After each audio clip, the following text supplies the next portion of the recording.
E aí, meninos, tudo bem? Nós vamos dar sequência ao nosso conteúdo, iniciando agora o nosso módulo 3, a França na Revolução Francesa. Vamos dar início pelo capítulo 5, Pré-Revolução Francesa, a partir da página 88 do seu livro, certo? Então vamos lá, pessoal. Nós vamos começar aí destacando uma parte muito importante para a gente entender os primeiros passos aí da Revolução Francesa, que é uma coisa que vocês já sabem mais que o tio. Sociedade estamental. Sociedade estamental, nós vamos ver então que é aquela em que nós temos a sociedade dividida em estados, estamentos.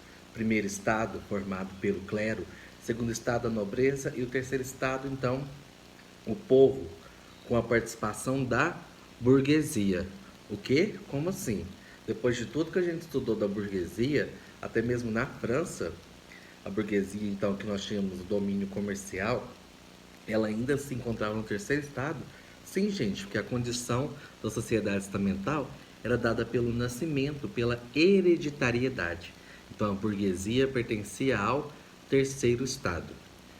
Pessoal, na França, nessa época que nós estamos estudando aqui, então nós tínhamos que o terceiro estado, formado por camponeses, pela burguesia, trabalhadores urbanos, e toda a população em si, excetuando o clero e a nobreza, formava cerca de 95% da população. Alguns historiadores dizem pra gente que chegava até a 98% da população francesa. 98% da população francesa. Gente, então representava grande parte da população. E como a gente já sabe, nós demos um apelido para eles. O primeiro e o segundo estado era chamado de privilegiados e o terceiro estado de pagadores de impostos. Então, o século XVIII na França estava fervilhando aí com uma sociedade que não acompanhava todo o desenvolvimento da época, né? E para piorar ainda mais a situação, o que aconteceu? Nós vamos ver que o Estado francês estava à beira de uma falência. Na verdade, o Estado francês estava falido. Quais eram as causas da falência desse Estado francês? Primeiro, os altos luxos da nobreza e do clero, dos primeiros e segundos estados. A nobreza, gente, ela, os luxos dela, para vocês terem noção, eram maiores do que a arrecadação do Estado. O luxo da realeza pode ser verificado, se vocês forem lá na página 92 do livro de vocês, nós vamos ver o Jardim do Palácio de Versalhes. O Palácio de Versalhes era a residência oficial do rei francês. E aí era o local onde viviam toda a família real ali, no maior luxo, e então gastando, aproveitando de tudo aquilo que o terceiro estado pagava, certo? Além disso, nós já estudamos diversos conflitos envolvendo a França. E em 1776, os franceses resolvem apoiar os Estados Unidos na luta pela sua independência. Então nós vamos ter mais uma coisa aqui, ó, mais um gasto da França, o auxílio financeiro na independência das 13 colônias. Então, ó, altos gastos dos privilegiados, mais as constantes guerras que demandavam um custo muito grande, fizeram com que o Estado francês falisse, entrasse em colapso financeiro.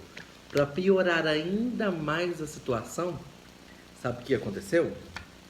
A França passou por um longo período de seca. Devido a esse longo período de seca, diminuiu a produção, e a gente já sabe que diminuindo a produção, aumenta o preço dos produtos, mas isso também gerou fome. Isso gerou então um descontentamento muito grande da população, principalmente camponesa, certo? Em meio a essa situação de crise financeira, o então rei francês, rei Luís XVI, se viu de uma forma de que, na verdade, eles não havia outra forma senão convocar os chamados Estados Gerais. O que eram os Estados Gerais, gente? Era uma assembleia reunindo os três estados que formavam a sociedade francesa.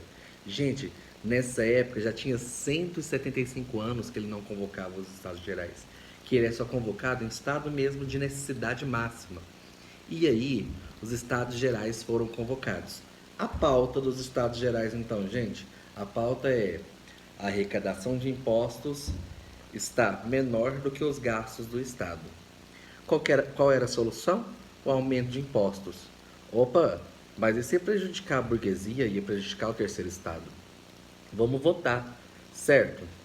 Enquanto o primeiro e segundo Estado defendiam uma votação por Estado, porque eles formavam o primeiro e segundo Estado, ficaria uma votação 2-1, eles ganhariam. Já o terceiro Estado defendia uma votação por cabeça. Eles representavam a maioria da população, então eles teriam direito à maior parte dos votos. E aí o rei Luís XVI foi fazer a abertura da Assembleia dos Estados Gerais.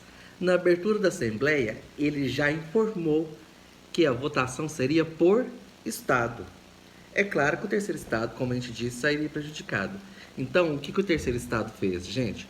O terceiro Estado se recolheu em uma sala chamada Sala do Jogo de Pela.